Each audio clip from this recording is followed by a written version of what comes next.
យ៉ាងថ្មីថ្មីឲ្យខ្ញុំទុកព្រួយ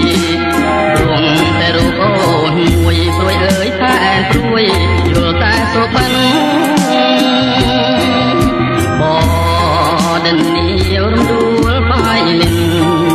យើងព្រាត់គ្នាសិនអូនហើយអូនកុំបំ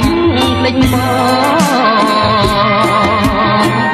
ដីភូមិរត្រែប៉ាហ៊ីខ្ញុំអើ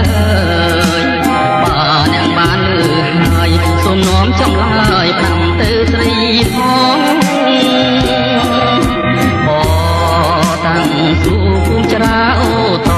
ងធ្លាប់នាំនួនអងកំសាន្តសាតងមួយទឹកស្ពានយោពេលបងឃ្លាតស្រីសានអា